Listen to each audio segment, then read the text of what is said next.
But if you want to use that same soap for shampoo, do not add the peppers in the car. Yes, please. That's how I make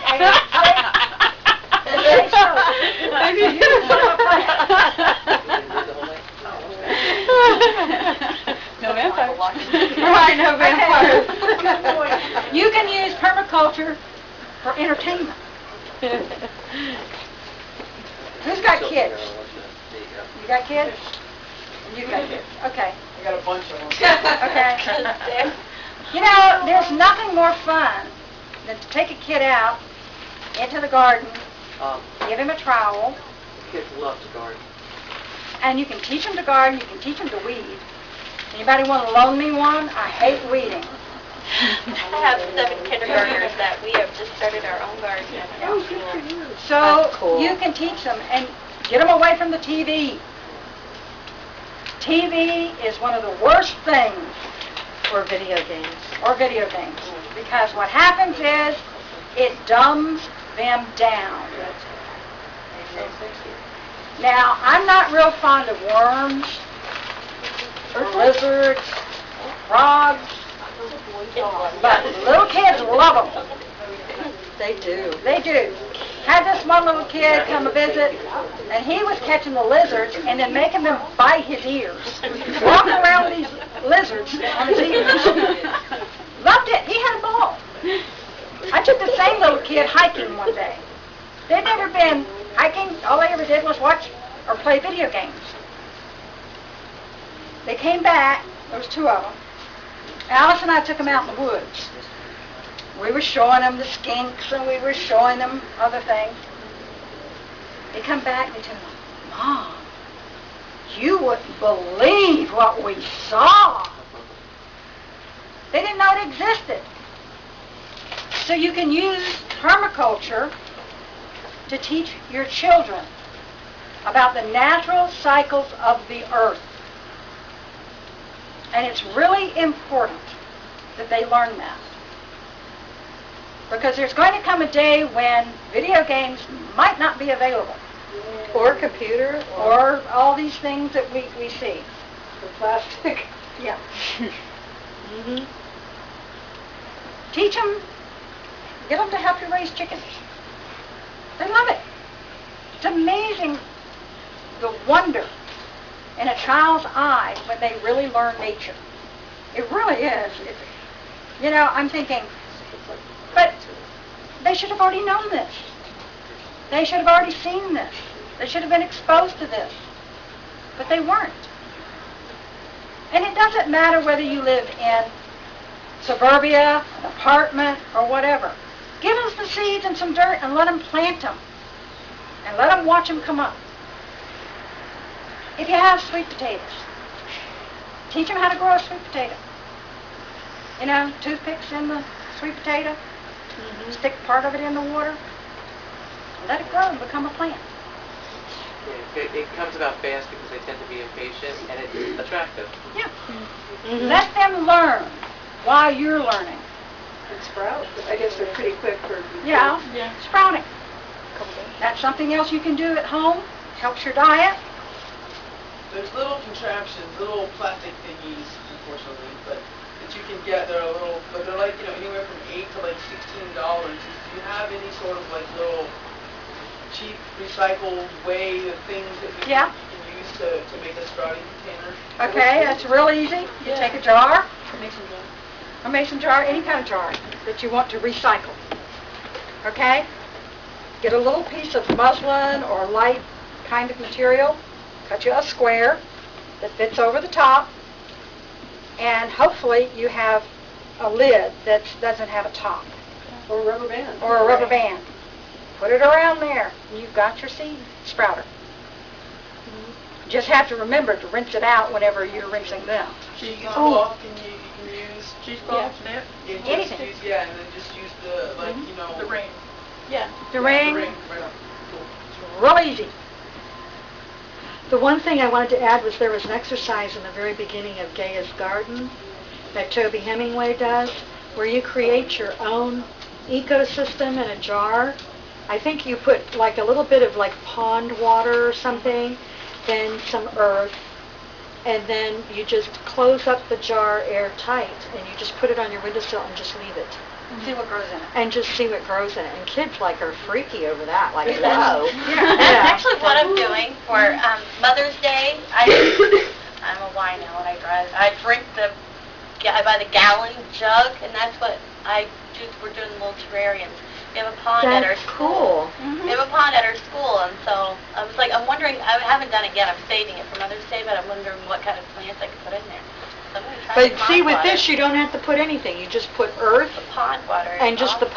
pond water or whatever, even seawater, whatever kind of natural water. And then And you see then all just the seal little it things up. floating around in it.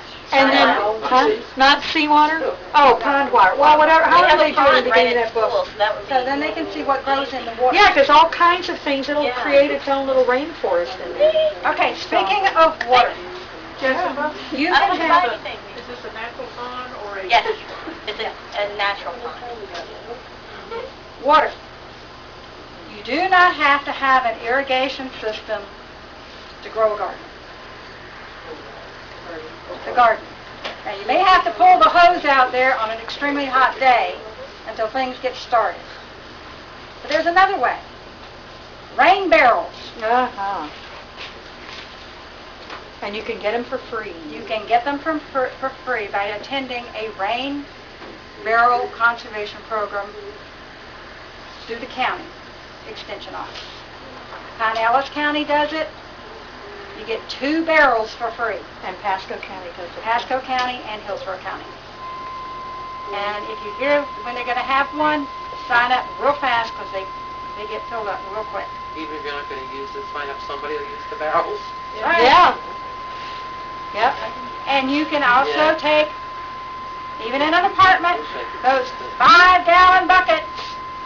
It's amazing how much water you can collect in a 5-gallon bucket in a rainstorm and use it for your plants that are on your balcony. Another thing, how many of you know what a Navy shower is? A what shower? A Navy shower. Yeah. Okay, Pam. You get wet, turn the water off, you lather, you rinse off, you turn the water off. You don't just let it run. Right. And they also call them 2-minute showers. You In get the Navy- just as clean, but you don't waste the water. In the military, you really had to do that because you had a limited amount of Water. water. Especially on the ship because the water was They filled up, Scarce. and it was scarce. Okay, They made their own, but they're... it took a while. Okay, there is no reason to take a shower and let the water run while it's getting hot and go down the drain. Absolutely not. Again, 5-gallon buckets under where the water's coming down. That's good potable water. Use it in your garden. All what happened, turn the spigot off when you brush your teeth. Oh, yeah. Water is a renewable source, but it's less and less available. It's going to get a lot more expensive. our next commodity. There's going to be wars over water. Now, It's already under guard. how many people drink water from the tap? It's How many drink fluorinated. bottled water? Fluorinated. It depends. Bottled water. I'm going to make a suggestion. I'll show it to you later. I've got a bottle out in the car. Stainless steel bottle. Okay? I fill it up 2 or 3 times a day. But I have a purification system that does not use electricity, does not use gravity. It's like a big coffee pot. Use gravity. Well, it's gravity, yeah, but it's not pressure. That's what I'm trying to say. It's got micropore filters in it. You pour the water in the top, goes to the bottom. I use it on city water to get rid of the chlorine. Does it pull out fluoride, fluorine too, fluoride? Everything. It will even pull out bacteria. You can actually purify muddy water through it. Of course, they suggest that you don't put the muddy water in it. You run it through, you strain it through a sheet to get the mud out. Yeah. Then you take the water and run it through, and it's drinkable. They use the one I have overseas a lot. The UN uses it. It's called an imperial water filter. They also have one that's called the Big Berkey that sells. The reason I like the imperial water filter, it's been tested very well. And it's not that expensive. It's cheaper than one of these systems that you hook up to your tap. I got it a number of years ago, 2 years ago I guess now, with 2 extra filters, in addition to the ones it came with, shipping $279. And it'll last me a long time, because I'm filtering tap water. If you're filtering unclean water, you're going to have more filters, more often. Yeah. But even the filters are only $50 for 2 of them. So for $50 a year, I can have good water. I fill up the bottles, and I use a stainless steel bottle, because what happens to all those bottles that you drink that water out of? That goes into the waste stream. And there is no reason to go into the waste stream with plastic bottles. These are really very inexpensive. Saving on electricity. How many people have every light in their house on?